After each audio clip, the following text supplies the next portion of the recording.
post-game show right now, guys. 2-0 to Wrexham. The referee's blowing the whistle. Phil Parkinson's come up with a major victory. Hands applauding to the crowd. I'm applauding this crowd, the chat, you at home, you around the world. Fantastic input, fantastic humour, fantastic day.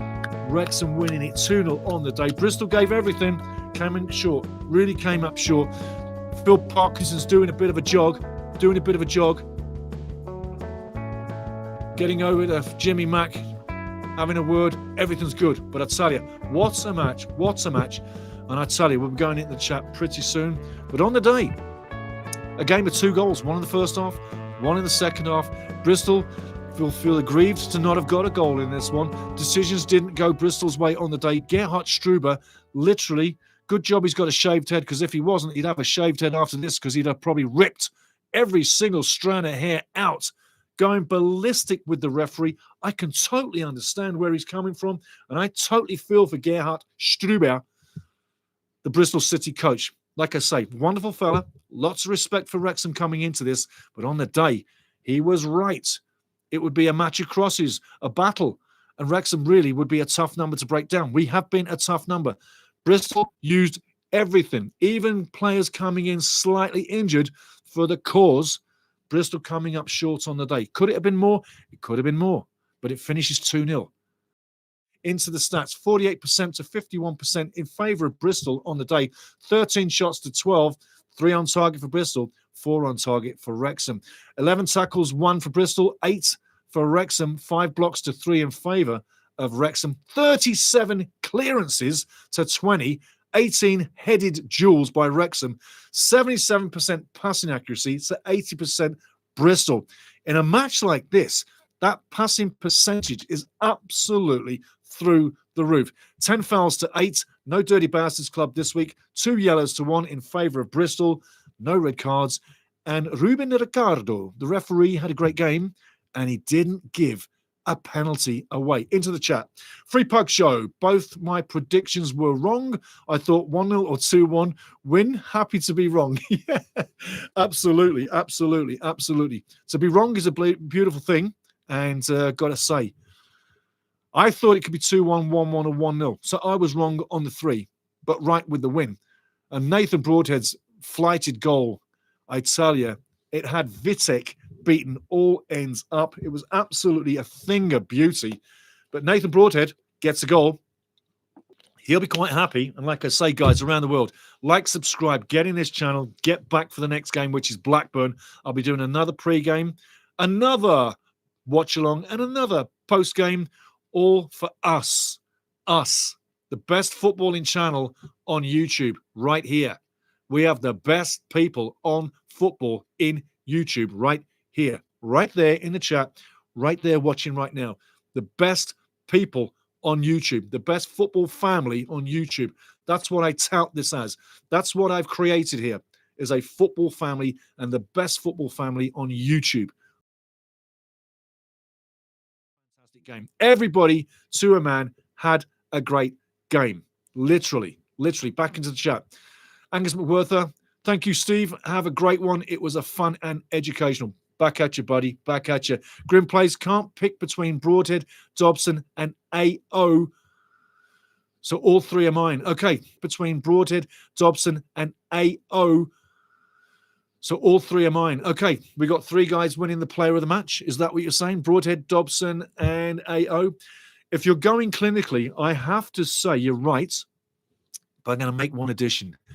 I'm going to give Arthur another man of the match, because when you go 4 back-to-back man of the matches, clean sheets per se, that's record breaking. Let's see what Arthur does in the next match. But today, I agree with you. Broadhead, Dobson, and AO all deserve the man of the match. But I'm giving it to Arthur. I got to. Off the back of that, I got to. Martin BQM, Brill as always, Steve. Back at you, brother. Back at you. Martin BQM, Broadhead likes them outside the box. Yes. Drag your minds back as well to the League Cup match a few rounds back when we were in the EFL, and he put that one in the far side, edge of the box. Similar style. Maybe he wants to do more of that. Maybe. Martin BQN also says, I hope Parky stays at Wrexham. I tell you what, on that number, I can't see anybody coming in for Parky. It's a special situation we've got breeding with Wrexham. And I think that when you look at it straight on the value, Rob and Ryan will keep Parky for as long as they can.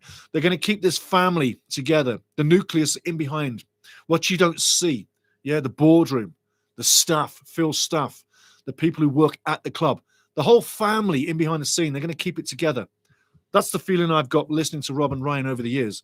They don't want to bring people in that are going to rock the boat or change the family. Playing core's different. Yeah, the players have got to be changed all the time. But what they're building there is something special. So I'm not worried about Parky being picked up by anybody else. Of course, people can look at him, but I think he's made his own destiny. I think he's literally making his destiny whereby he becomes a great coach for Wrexham in history. And moving on to the game, we're 1-0 up at half-time. Getting into the second half, as you all know, Bristol would throw the kitchen sink at Wrexham in the second half. Wrexham owned the first half, literally dominated the first half. Should have been 2-0 up at half-time, but 1-0. Second half, Thomason gets the corner and curls it straight from the corner into the net. Right from the corner kick, curls it off the far post, the back post. Vitek, the keeper going up, really should have got there. Didn't read the fly to the ball correctly. You can say George Thomason had a fantastic touch on that ball, and it really was. And it went in beautifully. But Vitek in net should have had more on that. Should have had more on that on the day. 2-0 on the day. Bristol still kept coming. Still owned the second half. Wrexham had breakaways. Fluffed a couple. Could have been 3. Could have been 4. Because Bristol were leaving space, as I said they would, once they went 2-0 down.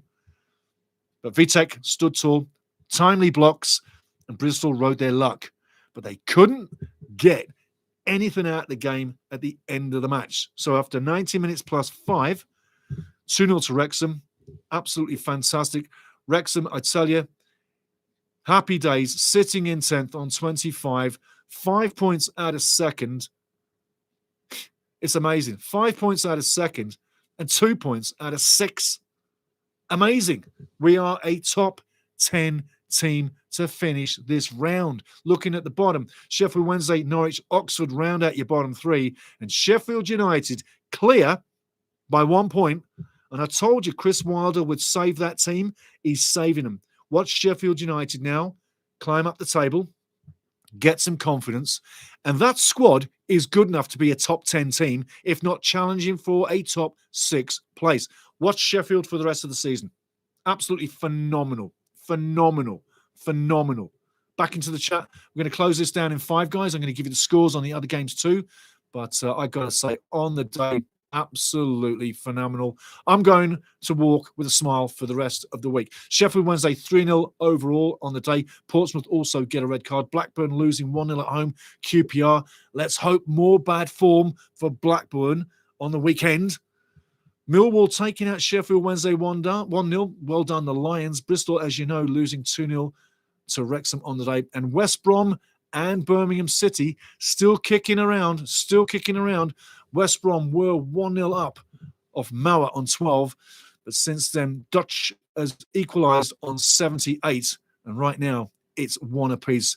That one's still coming through. But guys, I've got to tell you, phenomenal day. Wherever you are in the world, don't forget, like, subscribe, get in the channel, join the club, be in the family, be in the best family on YouTube where you're talking football, because that's what we are. We're a special brew. We are a special brew, to quote a really bad beer from the 70s. Into the chat. Martin BQN, I'd say he is the best we have ever had. I'd say that is a Brian Flynn fan. He took us to the quarterfinals of the FA Cup. Brian Flynn. I've got so much love in my heart for Brian Flynn, man. It could bust a house down. It really could. You're just talking about absolute history there. Brian Flynn, love the man. Love him. The Colonel, should UEFA make a second division Champions League and instead of having the UEFA Conference League? Nope. Keep it as it is. There's too many competitions. If anything, get rid of one of the European competitions. Europa League is fine. The conference, get rid. Too many games. Players are playing too many games. I love change, but Champions League, keep it as the big thing. Don't need a second division. That would just dilute the magic of Champions League, which was even better back in the day when it was called the European Cup, because we didn't have the leagues. It was sudden death every round, home and away, and the team that won the European Cup back in the day deserved to. Nowadays, Champions League, you could lose a couple of games in your round robin and still be a Champions League. Not in my book. Not in my book. I want perfection. The round robin was the way to go. The only reason why we've got group matches today in this world, dinero, money, geld, dollars. That's the only reason. It's all about money. It's not about the game. And it's not about us. It's not about the fans. It's about money. That's the bottom line on that one. Absolutely. OC Gifted Experience. Nice one, guys. Have a great night. You too, brother. See you in the next one. See you in the next one. Free Pug Show, 4 clean sheets in a row. Absolutely on the money. 4 clean sheets on the row. Also, Pug Show, Free Pug Show says Thomason with both a goal and an assist. He had a great game. He's really standing up and exposing himself to be one of our big players. And Parkinson was right to pick him up, bringing him in from Bolton Wanderers for a nice, tidy sum. He's really showing the value of that trade. When you see a great trade, you're looking at Thomason. Where you see a bad trade, a terrible trade, you're looking at Cody Connor. $2 million wasted. But yeah, 4 clean sheets in a row. Big on you, Free Pug Show. David Bradley, mate, I have lost a fortune back in Wrexham, and when I don't back them, they win. Absolutely gutted. Yeah. I'm with you, mate. I'm with you. Absolutely. Absolutely. He also, Martin Buchanan says, my dad said some games were decided by the flip of a coin in Europe. Absolutely they were. Yes, they were. And your dad has got real history and real football nous. Say that to your dad. Tell your dad he's got football nous and his football history and he knows what he's talking about. And it's lovely to see the flip of a coin deciding a match. I played in competitions and the flip of the coin took us through to the next round in competitions. So yes, the simplicity, the real simplicity of the beautiful game has drifted away, but we all remember. And it's that Infantino that keeps changing stuff. He needs to shut up, sit down, take the white shoes off, put some real shoes on, and grow some. And I don't mean hair. I don't mean hair. But anyway, guys, locking it up. Last thing I want to touch on is the 3 clubs out of League One. Wrexham, Birmingham, and Charlton. Charlton, right now, in 16 on 23 points. 16. Wrexham, in 10 on 25. Birmingham are in 9th on 25. So with that said, we're doing great. We're higher than we thought we would be. Blackburn on the weekend. Get ready for the pre-game. Get ready for the watch-along. Get ready for the post-match. Get ready to like, subscribe, and get in this family. You should be. Get ready. The pre-game's coming. The watch-along's coming. We're sitting 10th in the league. Absolutely phenomenal. Phenomenal. We were in a 19 to 24 club. And I said, how long are we going to rock in a 13 to 18 club before we become a top 10 team? We just became a top 10 team. Enjoy that. Wear that. That's a badge of honor. Wear that badge of honor. I'll see you on the weekend. But before then, I'll see you in the pre-game. Get ready. Things are getting really good. Cheers.